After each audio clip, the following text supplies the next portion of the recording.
नमस्ते। आज की कहानी का नाम है तेनालीराम और चोटी।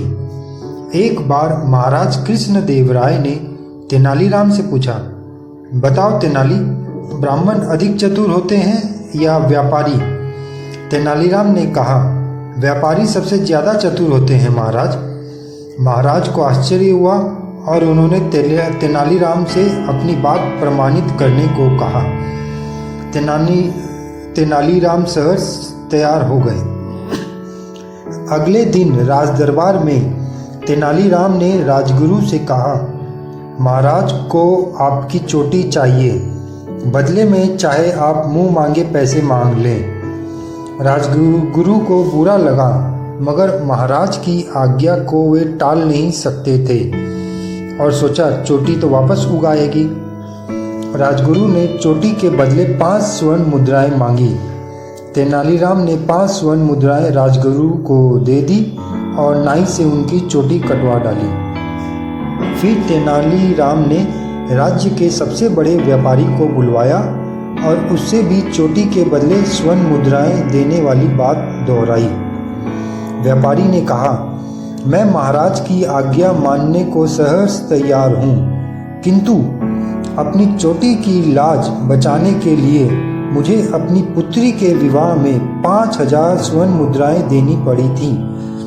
फिर अपने पिता की मृत्यु के समय भी इसी चोटी को बचाने के लिए मुझे 5000 स्वर्ण मुद्राएं खर्च करनी पड़ी थी।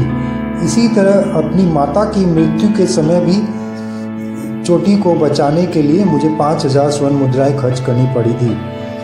तेनालीराम ने व्यापारी से कहा, तो आपको चोटी के बदले 15,000 स्वर्ण मुद्राएं चाहिए। व्यापारी खुश होकर मान गया।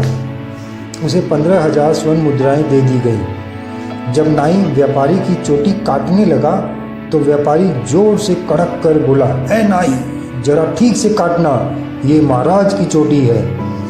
महाराज को यह सुन क्रोध आ गया कि एक व्यापारी अपनी छोटी सी चोटी की तुलना उनके जैसे महाराज से कर रहा है। उन्होंने व्यापारी को तुरंत महल के बाहर फेंकवा दिया।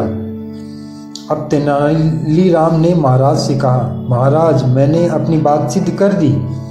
राजगुरु ने केवल 5 स्वर्ण मुद्राओं के बदले अपनी चोटी गंवा दी, लेकिन व्यापारी ने 15,000 स्वर्ण मुद्राएं भी ले ली और चोटी कटवाने से भी बच निकला। हुआ ना व्यापारी ब्राह्मण से अधिक चतुर। यह सुन महाराज सहित पूरा राजदरबार खिलखिलाकर हंस पड़ा। इस कहानी से हमें यह शिक्षा मिलती है कि बुद्धि के द्वारा हम विपत्तियों से छुटकारा तो पा ही सकते हैं, साथ में लाभ भी प्राप्त कर सकते हैं। चैनल सब्सक्राइब जरूर करें। धन्यवाद। आपका मित्र रवि भरतिया।